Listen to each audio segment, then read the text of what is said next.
اعوذ باللہ من الشیطان الرجیم، بسم اللہ الرحمن الرحیم۔ انشاءاللہ تعالیٰ آج ہم 19 اگست سن 2024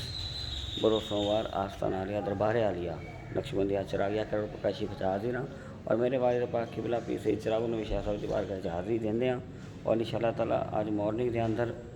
تانوں عرض کردے ہاں کہ اے سیدہ زہرا سلام اللہ علیہا مولا شر خدا دی اولاد پاک نے میرے والد پاک کہ انہاں دے بارگاہ کوئی بھی آندا ہے، بیمار آوے، کوئی مریض آوے، کوئی دکھیا آوے، آپ انہوں خوشیاں دیندے نے، شفاواں دیندے نے۔ اور ہنے 3 دن پہلا ایک بندہ ضلع لوتھرا تو آیا، ٹی بی دا مریض سی، انہوں ڈاکٹر نے جواب دے دیتا، کورس ہی پورا ہو گیا لیکن ملٹیپل پرابلم سی، لیکن اس کے باوجود ڈاکٹر نے جواب دیتا، وہ مایوس سن، لیکن الحمدللہ آپ کی بارگاہ چاہے جماعتیہ نظریہ چراغیہ دم ہویا، جی برکت دی وجہ سے اللہ پاک نے شفا عطا فرما دیتی اور انشاءاللہ تعالیٰ انقریب تانوں ملواواں گے سیدہ زہرا دی اولاد پاک نے۔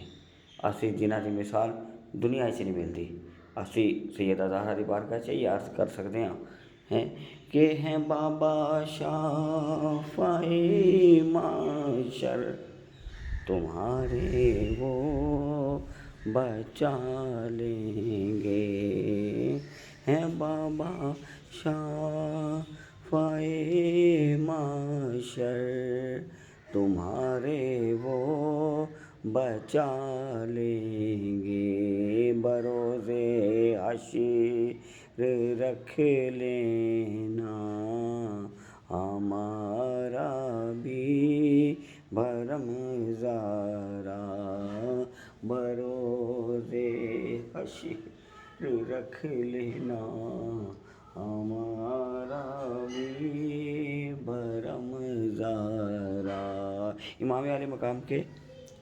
اولاد پاک دے اندر حضرت امام زین العابدین ان آل پاک دے اندر سعادات دے اتے کنا ظلم ہویا، کنا اتیاچار ہویا، جدی مثال کتے نہیں ملتی۔ حضرت امام زین العابدین دا خیمہ لگا ہویا ہے اور ایک شخص حاضر ہویا، انہیں عرض کی میں بھوکا ہاں، پیاسا ہاں، آپ نے کھانا کھوایا، آپ نے انہوں جناب اپنا مہمان بنایا،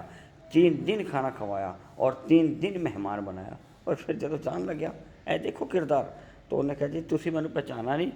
میں تو پہلے دن آپ نے فرمایا پہچان لیا سی، نے کہا جی میں کون ہاں؟ انہوں نے کہا جی کربلا دے اندر سانوں سب تو زیادہ سعادات کو تکلیف دینے والا تو وہ شخص ہے۔ تو اس شخص نے عرض کی امام زین العابدین نو کہ حضور انی میں ساتیاں کیتیاں نے، وہ دے باوجود بھی انی کرم نوازی کہ میں کھانا بھی کھوایا، مہمان بھی بنایا، اور جدو میں جان لگیا تو تسی میں پھر جناب نال کرایہ بھی دے رہے ہو، اے کردار۔ آپ نے فرمایا امام زین العابدین نے کہ اسی کربلا دے اندر تیرے مہمان سن، وہ تیری مہمان نوازی سن، آج تو ساڈا مہمان ہے، اے سیدہ زہرا دی اولاد پاک دی مہمان نوازی ہے۔ یہ وہ نفوس قدسی ہیں، انہاں دی نسبت، انہاں دی محبت، انہاں دا پیار ہی سارا کچھ ہے۔ تو لہذا اے وہ آستانہ، وہ دربار عالیہ جدھر دکھیاں نو خوشیاں ملدیاں نے، غم دے مارے ہوئے جڑے نے انہاں نو راحت ملدی ہے، بیماراں نو شفا ملدی ہے۔ اللہ تبارک و تعالیٰ آج ساری مارننگ دے اندر اسی قبلہ دی دربار دی حاضری ہوئی ہے، اللہ تعالیٰ سانو صحیح معنی تے آل محمد سیدہ زہرا دی اولاد پاک دی نسبت اور محبت عطا فرمائے۔ انہاں دی محبت ہی سرمایہ زندگی ہے، یہی سارا کچھ ہے۔ اگر یہ سانو عطا ہو گئی